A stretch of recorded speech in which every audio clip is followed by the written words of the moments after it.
You are listening to Lighthearted, the official podcast of the United States Lighthouse Society. My name is Jeremy D'Entremont. Welcome. Today is April 28th, 2024, and this is episode 275 of Lighthearted. My co-host again today is Jeff Gales, Executive Director of the U.S. Lighthouse Society. Hi, Jeff. Hello again, Jeremy. Nice talking to you.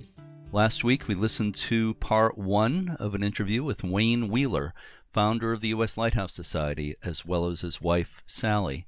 People who heard it might have noticed that I didn't ask many questions. I didn't have to, because Wayne just took my first couple of questions and kind of ran with them. It was almost like a stream of consciousness as he was recounting the early days of the society. I really feel like this was something that was very important to get recorded. Oh, I absolutely agree with you, Jeremy. Wayne was instrumental in starting the society and helping to begin the lighthouse preservation movement in this country. And the story of how he got started is really interesting and important to tell. Mm-hmm. Yep. It goes back to my thinking that this podcast is not just a podcast, it's an oral history project, recording people involved with lighthouses in the last few decades in this country, other countries too. Yeah, I agree. You're only able to talk to him for a relatively short amount of time. And there's a lot of information there. Wayne, luckily, has a great mind and is able to recall details from long ago. And who knows, this may be the first of a series that you do with Wayne, because he has so much information that we need to extract from him. I have an idea. We could call it Wayne's World. There you go. I want to tell a story about recording this interview. We had been talking about doing an interview with Wayne all week. In fact, I know you suggested it, Jeff. I think one or two other people were also telling me that I had to interview Wayne while we had the opportunity.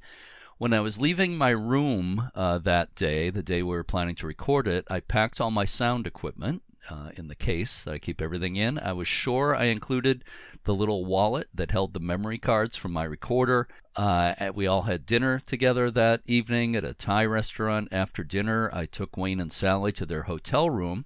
I opened up the case and set up the microphones, and then I went to look for the memory cards, and the little wallet with the memory cards was not there.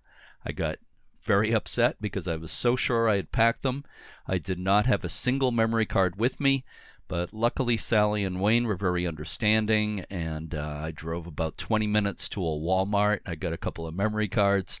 So we started a little late, but everything was fine. Well, Wayne and Sally are very gracious people, and I'm sure they were very understanding. They know that technical glitches happen.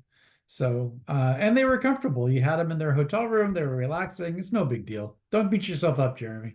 Well, I'm not, because it got done anyway, but it was a little nerve-wracking there for a while. And I should probably give a special shout out to Walmart for being there and for selling those memory cards. Before we get to part two of the interview, I'm not sure we have to give Wayne's whole biography like we did last week.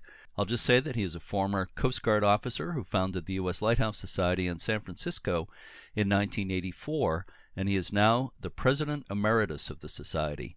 Well, keep in mind that Wayne actually was thinking about lighthouses well before he started the society.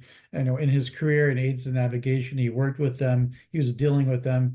And he and actually Bill Merlin, our treasurer, who was his boss at the time, saw a need. They saw these lighthouses deteriorating and access was being restricted.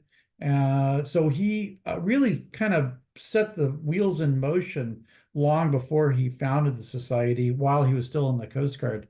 We ended part one last week as Wayne was just starting to talk about the early days of the U.S. Lighthouse Society tours, and that's where we're picking it up today. So let's listen to the second part of my conversation with Wayne and Sally Wheeler now.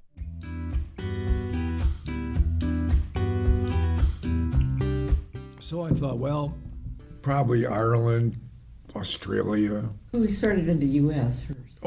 First I started in the U.S. They wanted tours, so I did a Maine tour, and some others.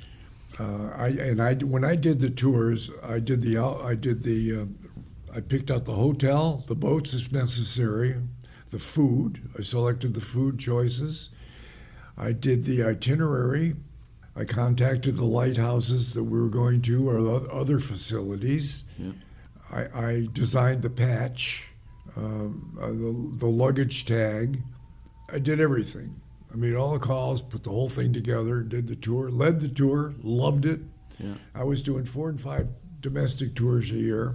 Plus, I laid out the magazine by hand. I always did that. I did that for 20 years. I got the proofs and I pasted it up literally and take the photographs and shrink them on the photocopier and crop them the way I want them and say I want a 2-point box around here and picked out the typeface I wanted.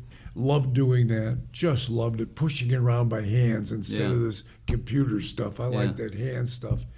And they wanted foreign tours. And somebody came to see me one day and he said, I'd like to do your tours. I said, well, I do the tours. I do everything. I don't need any help. But I need help with foreign tours. He goes, well, I'll come back in a week. And he came back and he said, how about Russia, 1992? I said, Russia? Oh, my God. That's the enemy, Russia. So, but we ended up going for it. A man came over from Russia. He was really into the anti-government people. He was doing eco stuff and peace and all that. And he put together a tour for us. So we did, I did only 28. My tours are usually 42. This was 28 people to Russia. They gave me a choice of the Gulf of Finland, the Black Sea, or the islands north of Japan. I took the Gulf of Finland so we could do St. Petersburg, the Hermitage. We went to the ballet one night, and all the lighthouses, of course. I always try to include museums, or in Italy we might go to a cheese factory, and olive oil and Greece and that type of stuff. Mm. So the foreign tours went crazy. We went Greece, Turkey, South Africa, a lot of Italian tours, French tours, all over the place. And the governments in these countries just rolled out the carpet for us. In Greece, the admiral had us in for cocktails and hors d'oeuvres one night. In Ireland, our first Ireland tour, our tour guide said, tell your people don't have a big lunch because they're going to have heavy poo-poos or heavy hors d'oeuvres. And we're going to meet their directors at the Irish Lighthouse Board. Mm-hmm. So I told everybody, we went there. Beautiful, beautiful, huge office. Paintings of lighthouses and lightships. They had a bar they rolled out for us. And I'm looking around, there's only peanuts and things. Nothing much there. And I had a plaque for them, and they had a book, a lighthouse book on Irish lighthouses for our library. And we said some nice words. And I'm thinking, wow, what's this all about? Pretty soon these 2 big doors open, and here's a table covered in linen for about 45 people, sterling silver salt and pepper shakers that are shaped like lighthouses. And they had salmon and prime rib that was perfect. It was gorgeous. They had a dinner for all of us. Yeah. And I told the women, those sterling silver salt and peppers, leave your purses out here in the outer room, will you? Kidding, of course, but it was just magical. And even in Russia, they were, of course, they were really poor at the time, so they bent over backwards for giving us anything we wanted. The vice admiral had us into the Hermitage, or into the Admiralty. Yeah, we came into the Admiralty in St. Petersburg, and he got up there. He goes, "You are like Columbus. You are the first people to see a Russian lighthouse." Not even the Russian people see a Russian lighthouse. And I said some nice words to him. We had a plaque for him. And we went to these Russian lighthouses. The nice thing about them was they had gardens, so they could grow their own food, a lot of their own food. They had houses that were pre-communist, so the wallpaper was faded, the floors, the linoleum floors were a little worn, but they were commodious houses. They lived very well there, except they couldn't get things like flour and meat and things like that. It was very difficult for them. But each of the light stations had a concrete, crude barracks building for 15 to 20 border guards in case the Americans decided to rush the country. But they were gone. So they used the kitchen there. The women from the 4 houses used the kitchen to make us lunch. And they took old bottles to put flowers in for the tables. Mm-hmm. And they took pieces of fabric to put on the windows to make it look like drapes. They were very, quick and dirty drapes, believe me, quick and clean drapes, I should say. Yeah. And they stayed in the kitchen, but they looked around the corner to see if we were all enjoying ourselves. And they made us a stew, a soup with fresh fish they'd caught from the Gulf of Finland that day. It was a fish stew, and of course, dill. Oh, the Russians love dill. So there's potatoes and onions and fish and a lot of dill.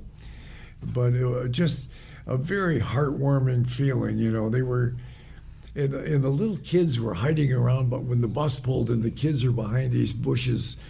And they came out, the big wide-eyed kids. And we had little goodies for them. We had pencils and with our logo on it, of course. And I had our logo in a cookie cutter shape. And I gave it to the woman, one of the keeper's wives. And she just thought that was great.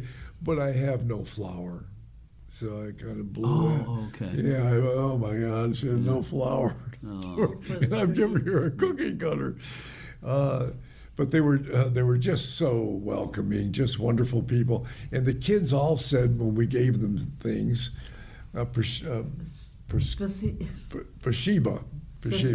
Yeah, thank you. Mm-hmm. So the next year when we went back, they said thank you in English, and they weren't behind the bushes. They knew goodies were coming, so it was really great. Yeah. So the tours are really good. We made a lot of money on the tours, but I made enough money that I could give money to the lightship. Yeah. So our tour money kind of went to the lightship. I'd give them $20K. I gave them their own checking account, and I just pumped 20 or whatever into it. Yeah. So that was all good. So the whole thing was just magic, how it all came together. The lightship, the membership, we got up to around 7,500 members, did a lot of things. We put through the National Lighthouse Preservation Act of 2000. Yeah. That was a goodie. We've established our Lighthouse Museum on Staten Island. That was the other thing in my thing, was to establish a museum. And we did that on Staten Island. It's still got a ways to go, but it's getting there. I was just going to say the tours today, very much follow that template you set up, and what you were saying about experiencing local culture and everything. That's a big part of it today. So I've been involved in 2 international tours and several domestic ones, and I know that the way you described your tours are what we're aiming for today. So thank you for laying that foundation. Well, thank you for continuing on. I appreciate that it continues. Mm-hmm. Yeah. And the thing is that I want the flavor of the country if we're doing a foreign tour. I want country food. I want Italian food. I don't want American food in Italy. Right. And it isn't just lighthouses. I want a museum, the flavor of the country. And that's what we did. Now, I have a story. We have one woman from the Midwest, and so we do the French tour. We go into Paris for 2 days, so we can do the Louvre, and we go out to Monet's, to Giverny's place, so we can experience some of the culture of. And you have your days off in Paris, so you can have a dinner with a friend that's on the tour with you in Paris. And this one woman from the Midwest, she was totally into lighthouses and stock car racing or something. Anyways, she goes, "What? Why are we in Paris? There are no lighthouses in Paris." She, you see what I'm saying? She just she was tunnel vision. Tunnel vision into just lighthouses. But I want to experience the country too. Sure, I agree with you. I mean, yeah, there's people who are not into the whole scene, but Yeah, and I've only had very few. It was so much fun, or I wouldn't have continued doing it. Yeah. Sally said, "I love to get on the bus and see how long it takes the people to coalesce." Well, about 5 minutes, they're talking and chatting, and if you've been there, and I've been, you ever in that area, you come stay with us.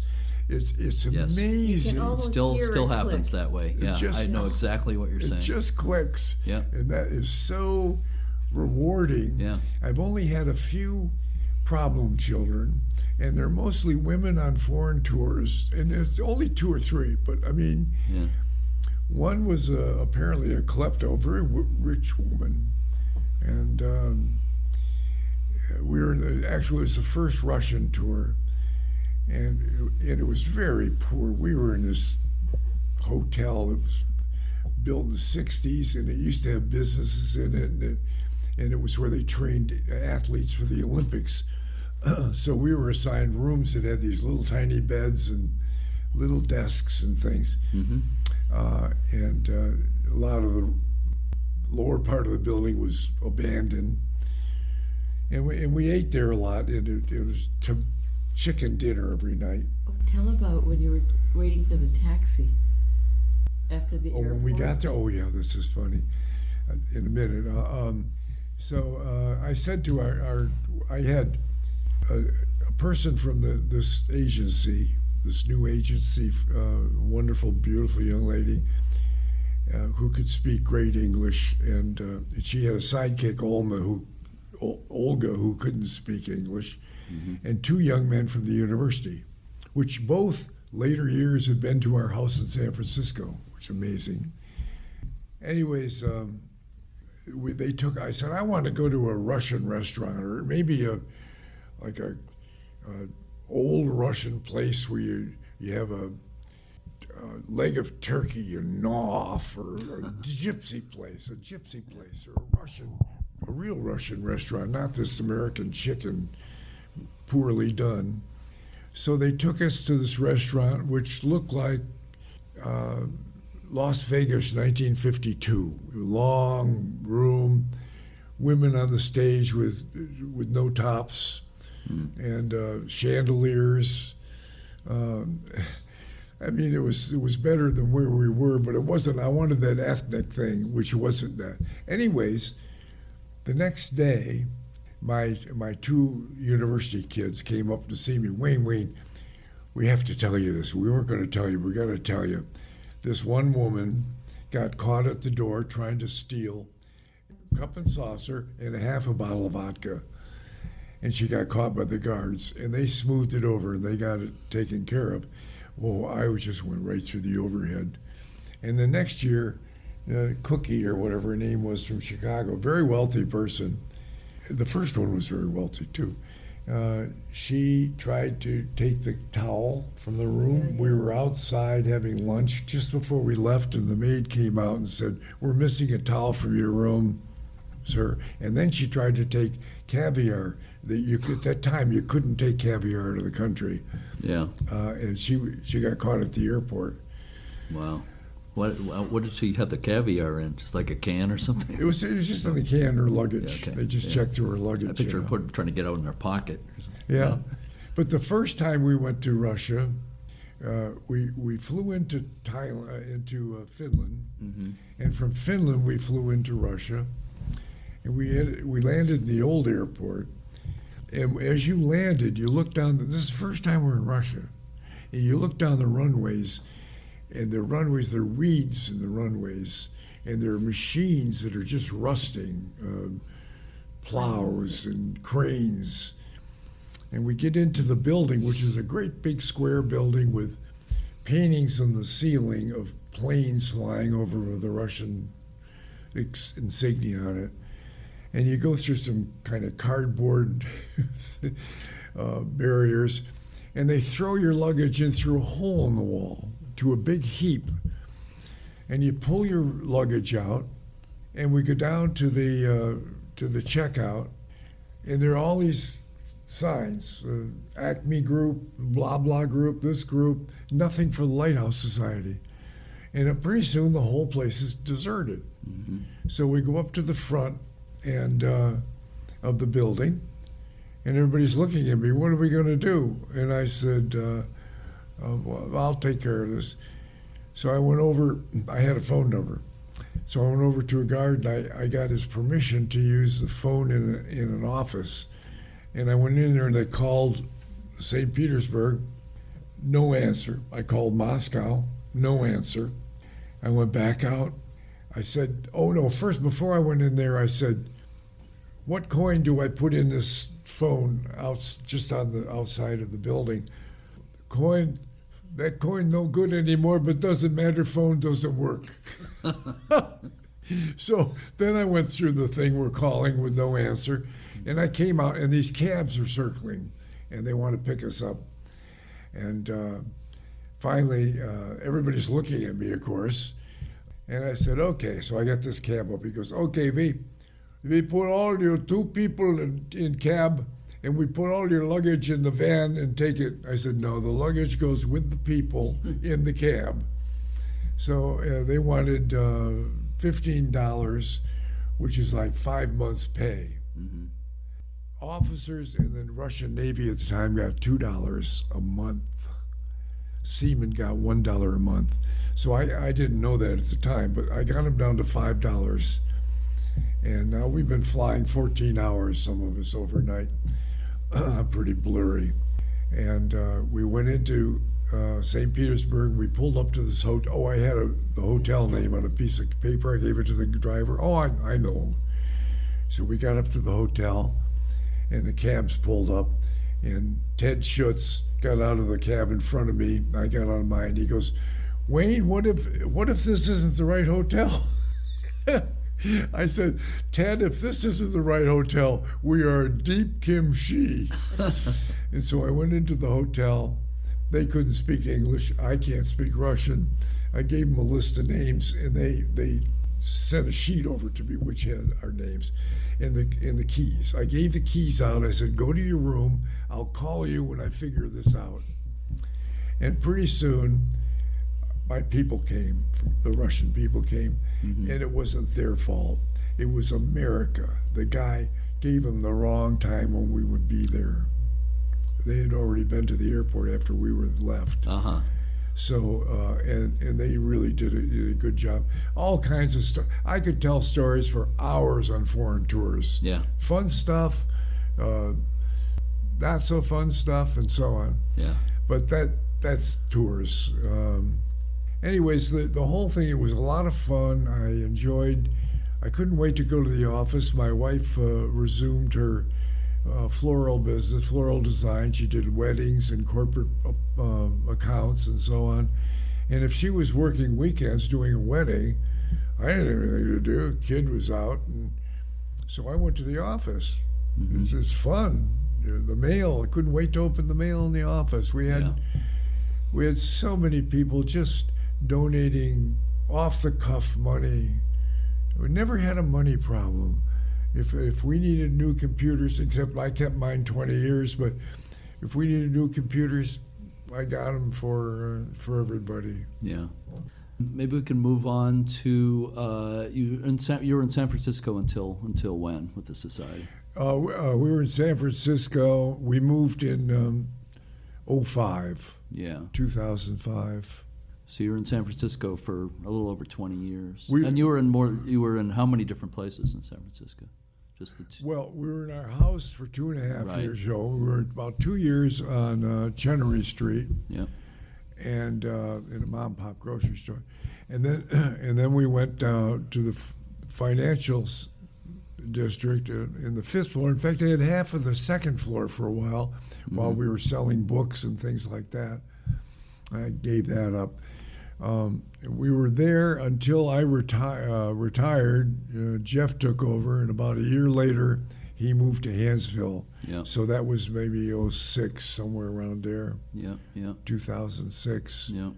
So you ran the show for those first more than 20 years. 22 years. 22 Not years. counting the years so that took get it going. Yeah. Did you have any paid staff in those years? Oh yeah. As soon as I got the mom and pop grocery store, I hired a guy down the street had a business from his home, and he contacted me. I don't know, he wasn't even a member. I don't know how he contacted me, but he recommended this woman, Tanya, and I hired her. I hired her part-time for a certain amount of hours. She worked beyond those hours. She got so into it. So she was there, and I'm going to the Coast Guard still for quite a while. And then I left the Coast Guard, and then I came in there full-time. When we went downtown, Tanya came with us. She was so good. She corrected me on a lot of things. And I would get going so fast. I'd be laying out the magazine. I'd be trying to do a tour. I'd be doing this, that. She goes, it's like you got the devil chasing you. Slow it down. I've got one speed, fast. She was so good. She was the right person at the beginning. She really was. She was very, very bright and very creative.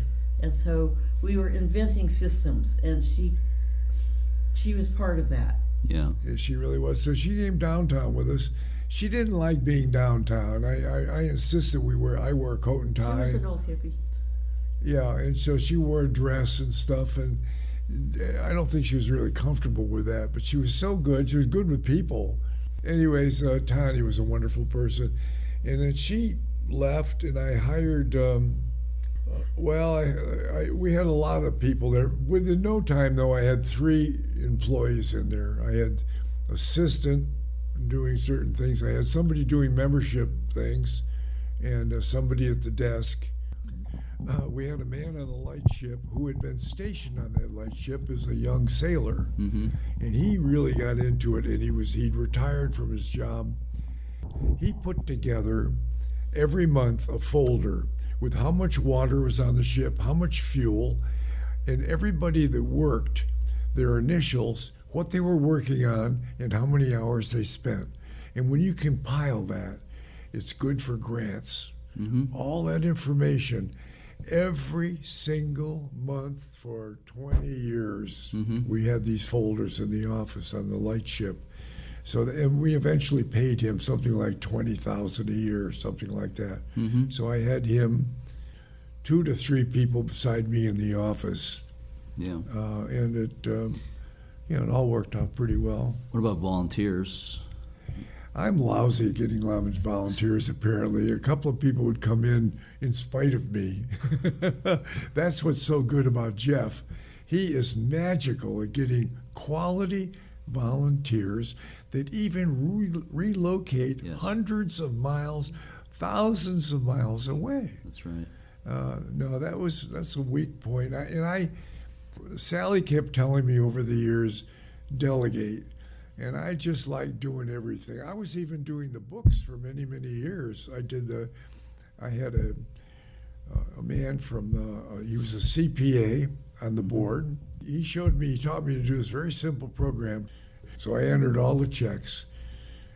I did everything. I set up all the filing cabinets.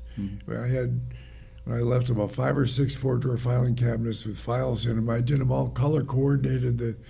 California was yellow. The Great Lakes are all blue. And I did the lakes by lake instead of state.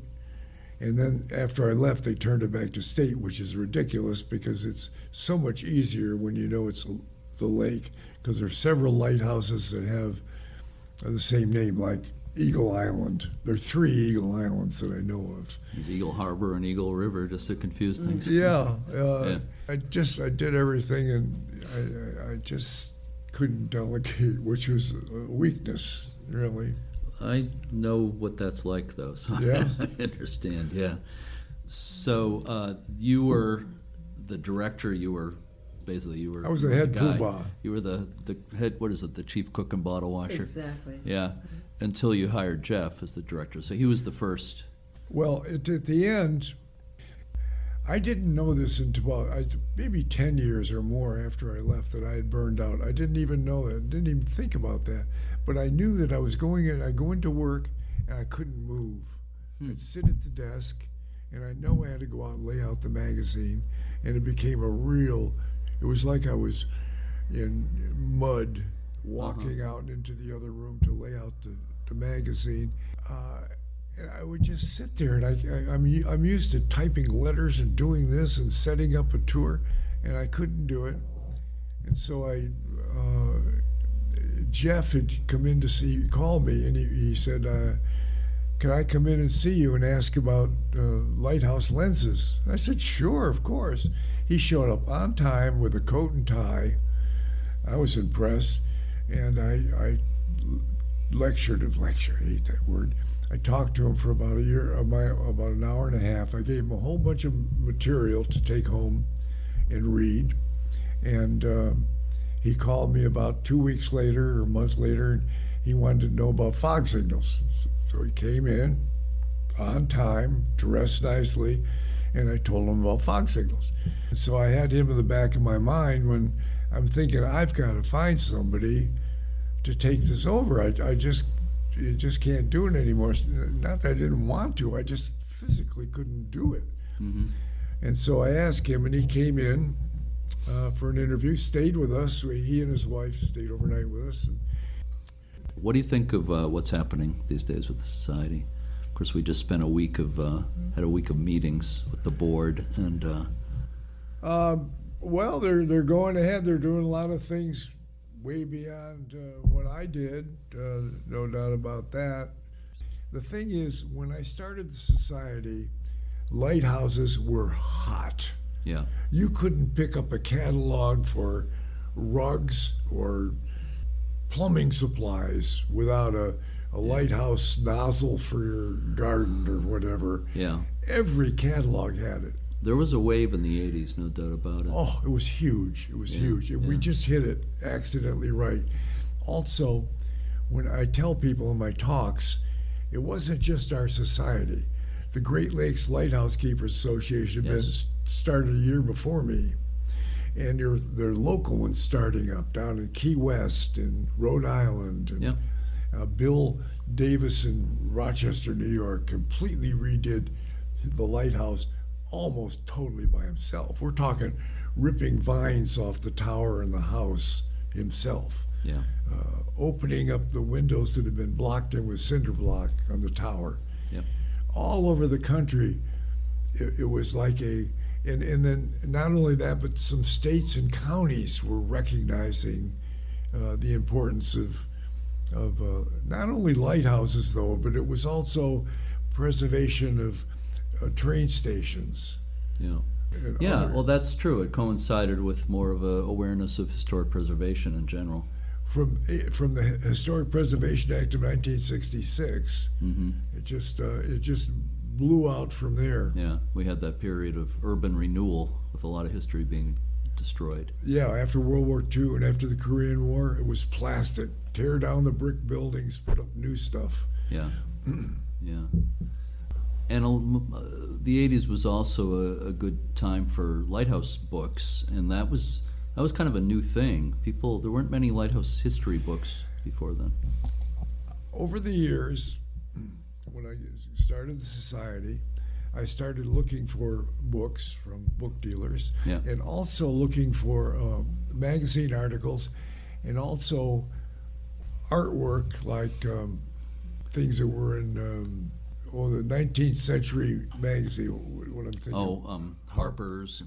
Harper's and the others. Frank Leslie's Illustrated Monthly and Leslie's. those kinds of things. Baloo's was another one. It's kind of like every 20 years, there was some 30s, there were some in the teens, there was some in the 90s, 1880s or 90s, and it was just about every 10 or 20 years. Yeah.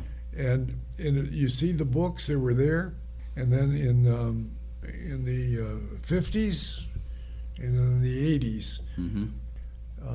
So there was kind of a wave type of thing of these books going on. And of course, 80% of the books are filled with fodder stuff. It's just not good stuff. And it regurgitates itself. Ghost stories. Every lighthouse has a ghost. I'm going to ask you about something that you've mentioned to me this week that I knew nothing about: acting. What is your acting background? Well, I acted in grade school, high school, Yeah. and college. I got an award in college for acting. And when I was in the Coast Guard in Washington, I was stationed in Washington. I lived in Maryland. I was in the Maryland. I lived in Crofton, and I was in the community players there in Crofton. I had one play. I had two parts in it. Can't hear you. The water's running. I was a Was that the name of the play? a fun play. And 4 sections to it. And I was a mattress salesman in one, and I was an old curmudgeon in a rocking chair with an old lady next to me, and we were trying. Our minds were skipping around. She'd say something. No, that's not. No, that's not that. I never wore a pongee suit. And one time I completely skipped about 18 lines, and she picked up on where I should be and got us back where we were. Wow. She was so That's good. skill. Yeah. She was so good, but the lines didn't make sense. Right. You know, out there. And then when I got to Asheville, I was in the community player. It was called the National Community. It was called. Oh, there's ACT, and then part of that Was is the Autumn Players. the autumn players, because we're in the autumn years of our life. Okay. Ooh.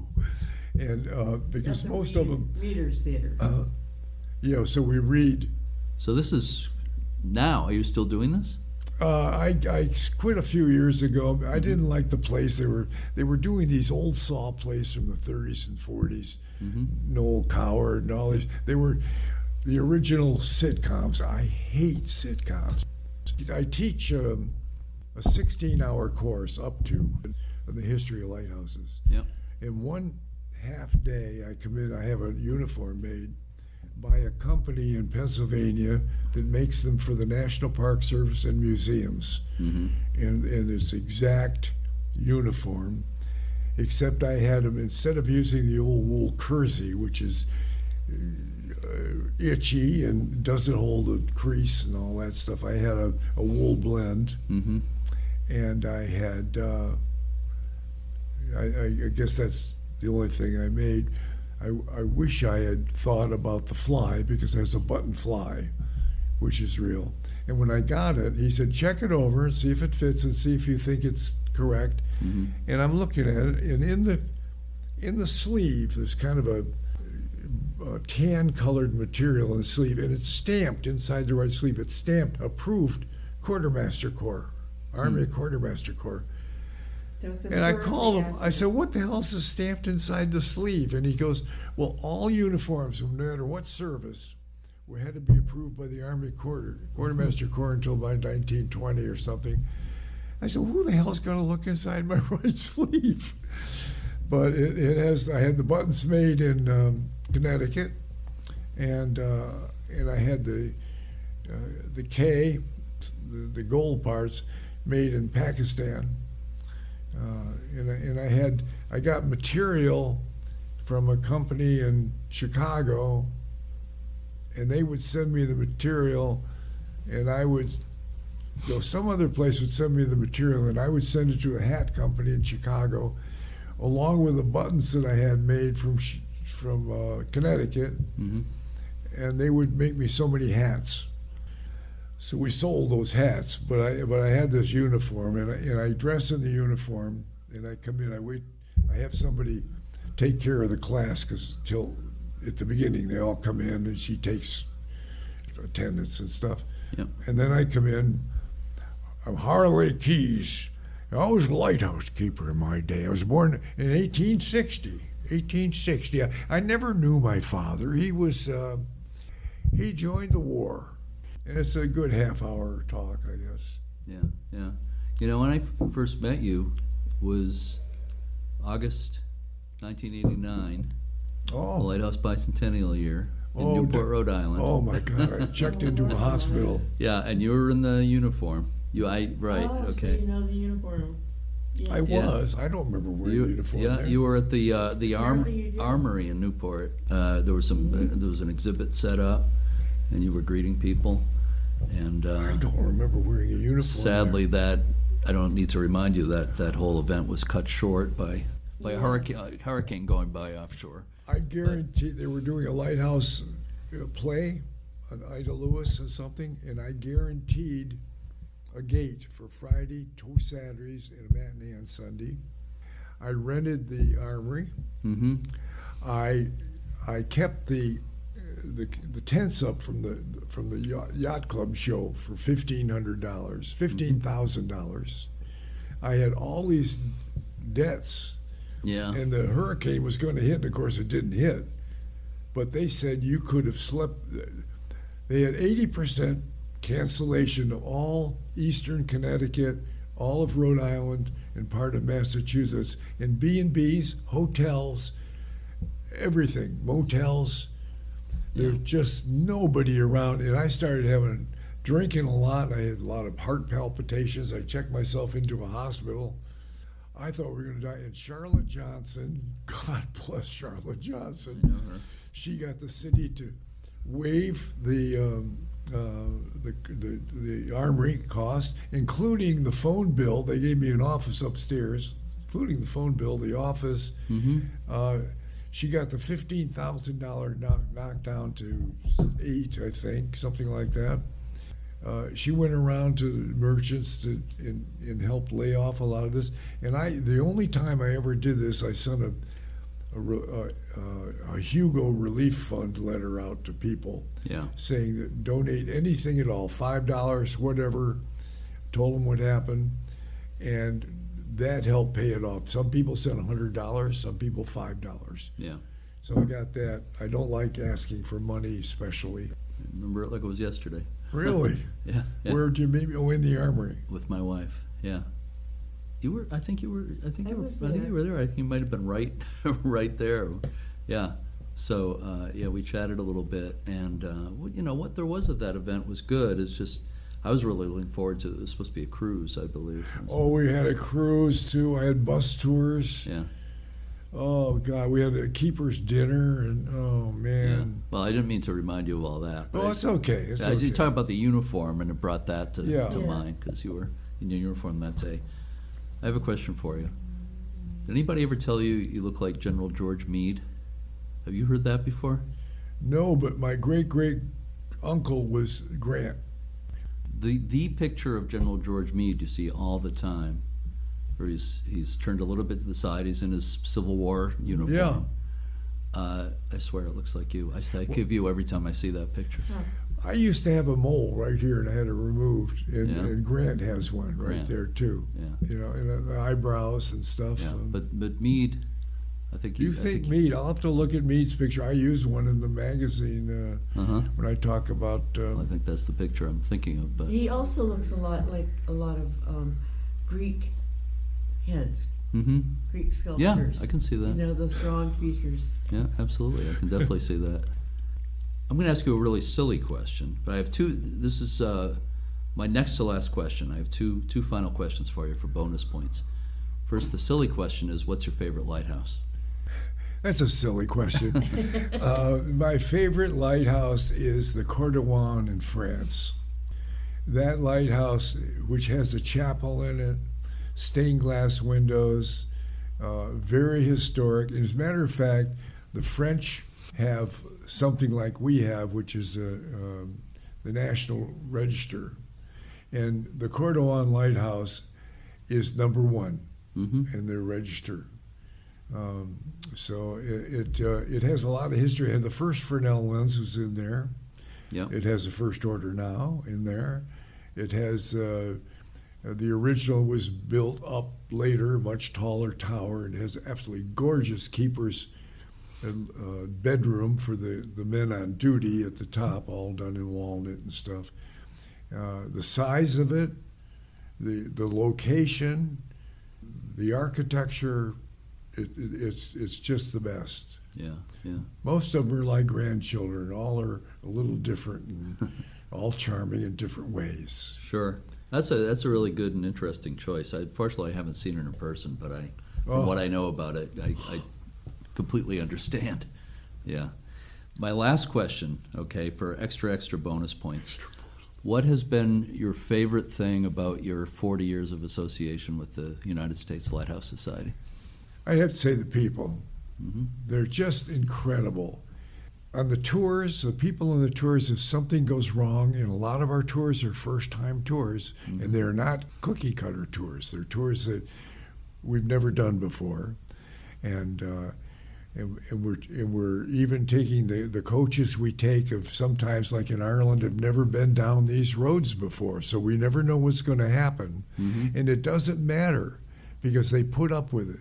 We have very, very few complainers on our tours. Everybody gets along with whatever's happening, and they get along with each other. Yeah.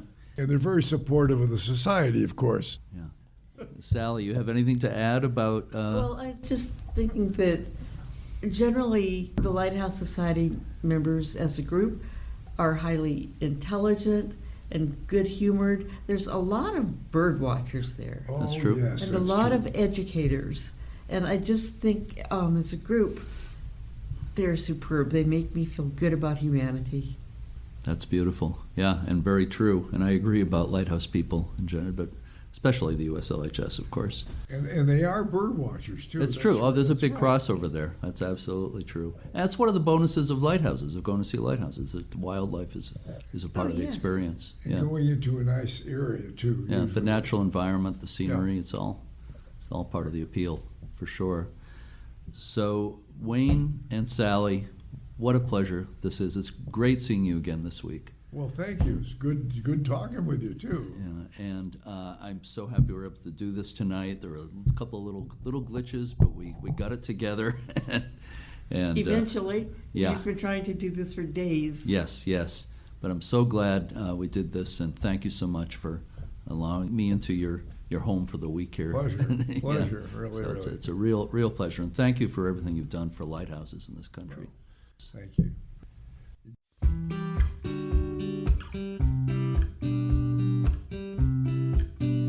Well, it took about 5 years of this podcast to get the chance to interview Wayne Wheeler, but I'm glad it worked out.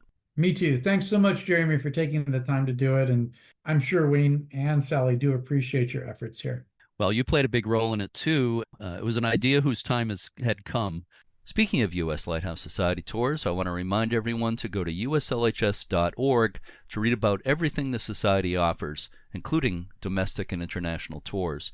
This October, I will be co-leading a tour for about a week in New Hampshire and southern Maine, and there's still room to sign up for that one. Great. Yeah, that's going to be a great tour. And we're doing other things as well now. We're just about to give out our 2024 grants to 6 different lighthouse organizations following their restoration projects. We're continually updating the Candace Clifford research catalog on the website, receiving collections of material. We recently were donated a huge archive of books and lighthouse historical documents from a library in Northern California. We're going to continue to digitize and scan items. We've actually set up an entire scanning system at our headquarters here, so we can start scanning historic documents and books and photos and things more effectively to make them available for people online. So we're doing a lot of stuff here at the Lighthouse Society, in addition to the fun stuff like tours and passports and what have you. It's not all fun and games here at the Society. Sometimes you actually got to work. Well, it's all part of the mission. And I'll just add to what you were just saying that I've been gradually scanning my own collection, which dates back about 40 years now. Mostly New England stuff, but other stuff too. Scanning everything, getting everything digitized, and getting it into the U.S. Lighthouse Society digital archives, and then some of it goes into the public research catalog as well. And I just want to mention that if anybody out there has, whether it's photos of lighthouse keepers, if there's a lighthouse keeper in their family or anything like that, if they have stories of lighthouse keepers, we'd love to hear about it. Anything, and this goes for lighthouse organizations as well. If you'd like to share your historical research materials with the USLHS and have us put it in our archives and make some of it available to the public, please contact us, because we're always welcoming people to do that. Absolutely. That's how our archive has been created, is through not only searching things out and getting them, but also by people donating, organizations donating. And our goal is to share this information, not to profit by it. Our goal is to be really a one-stop shopping for when not the only resource, but maybe the first resource that you might go to learn about the subject and then learn from that where to go from here. So it's a really a giant project, and I don't know, Jeremy. We have so much information that we've already have digitized in our archive. Only a small percentage has now made it onto our website. It's going to be an ongoing project. So not only is it important to gather the information, we also need to raise money in order to bring in the extra help we need to get that information transferred so it becomes available to the public. That's another aspect of this. And to help support our Lighthouse Preservation Fund, which is the account that supports our grants, our Lighthouse grants. So there's different ways people can help in addition to giving us historic material to provide to put on our website. There's many ways people can get involved with the society and help us. Yeah, it's all part of the mission. I just want to give a shout out to our friend Ralph Krugler, who for the last couple of years has been the person doing the most of that, what I call migrating from the digital archives to the public online research catalog. So, but as you said, it's a never-ending process for sure. It's never going to be finished, that's for sure. It's a labor of love, but it takes a lot of time and it takes resources to make it happen. So we want to be that organization that people are able to go to for the information, and somehow we got to get there. Yep.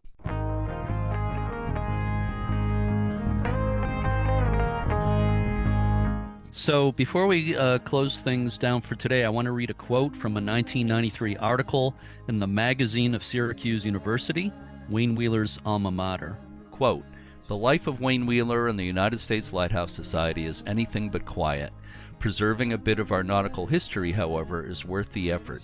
To keep the lights shining, to keep the beautiful structures on our shores, to keep the foghorns sounding in the bay, to keep the lore alive," unquote. Thanks again to Wayne and Sally Wheeler for the interview. It was a blast.